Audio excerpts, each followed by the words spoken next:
BlackRock is set to acquire database provider Preqin for $3.2 billion. Larry Fink of BlackRock has predicted that in the near future, all investors will be using ESG, environment. Today, the financial world is flipped.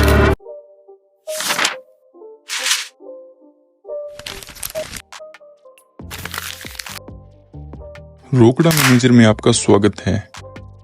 आ गया हूं आपके लिए कुछ finance का बताने। आज हम बात करेंगे ब्लैक रॉक की, एक ऐसी कंपनी जो दुनिया की इकोनॉमी पर बहुत बड़ा असर डालती है। आज की इस वीडियो में हम ब्लैक रॉक के ऊपर कंप्लीट डिस्कशन करेंगे। इस मजेदार वीडियो में हम जानेंगे इसके बिजनेस मॉडल, सॉफ्टवेयर्स और बहुत कुछ, तो बने रहें हमारे साथ। ब्लैक रॉक क्या है? ब्लैक रॉक एक अमेरिकन इन्वेस्टमेंट मैनेजमेंट फर्म है। बेसिकली ये कंपनी लोगों, पेंशन फंड्स और वो इंस्टीट्यूशंस जो पैसे इन्वेस्ट करते हैं उनके ट्रिलियंस ऑफ डॉलर्स को मैनेज करती है। इनफैक्ट ब्लैक रॉक दुनिया की सबसे बड़ी इन्वेस्टमेंट मैनेजमेंट कंपनी है। 2024 की रिपोर्ट के अनुसार इस कंपनी के पास मैनेज करने के लिए 10.5 ट्रिलियन डॉलर से भी ज्यादा पैसे हैं, जो इंडियन रुपीज में। क्रिटिक्स की माने तो ये अमेरिकन कंपनी बहुत ज्यादा पावरफुल है और मार्केट को मैनिपुलेट कर सकती है। ये बात सच है या नहीं ये तो पता नहीं, लेकिन it's definitely something to think about. Business model. BlackRock is a giant investment management company, basically a big financial firm that manages money for other people's.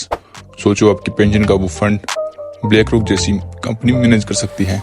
They handle a lot of money, trillions of dollars में। Basically BlackRock का business model अलग अलग तरीके से investment करने में मदद करता है। जैसे म्यूचुअल फंड्स, ये ऐसे फंड्स होते हैं जहां बहुत सारे लोग अपना पैसा इन्वेस्ट करते हैं और उस पैसे से स्टॉक, बॉन्ड्स या दूसरे एसेट्स में इन्वेस्ट किया जाता है। BlackRock एक बड़ी फाइनेंशियल कंपनी है जो बहुत सारे म्यूचुअल फंड्स चलाती है।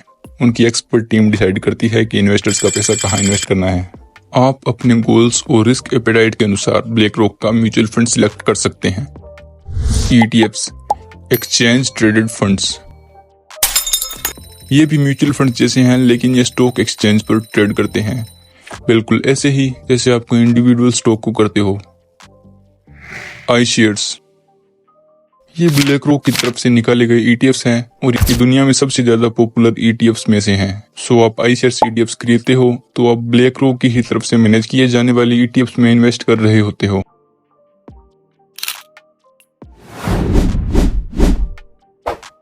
अलादीन।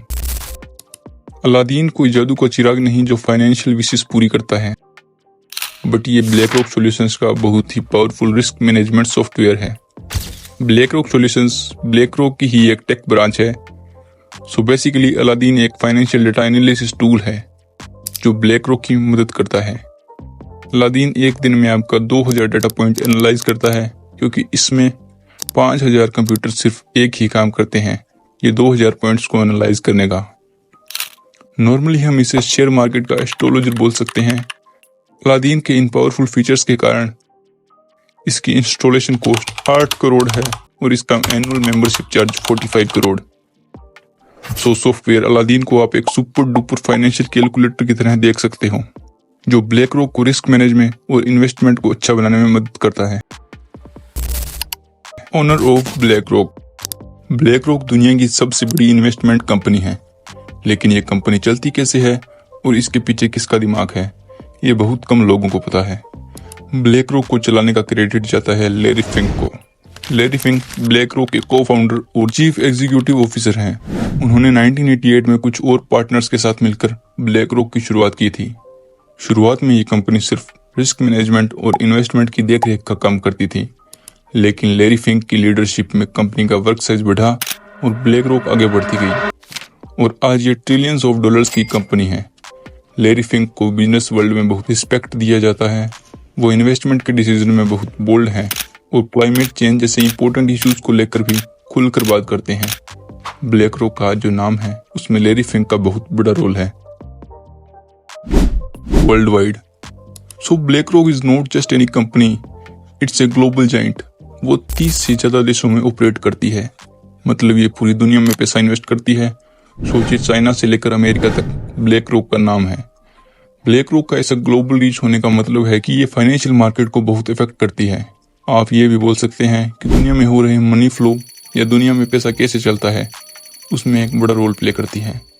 अगर आप अपनी डेली लाइफ में 10 प्रोडक्ट चूज करते हो तो उनमें से 6-7 प्रोडक्ट्स में ब्लैक रॉक ने ऑलरेडी इन्वेस्ट किया हुआ है।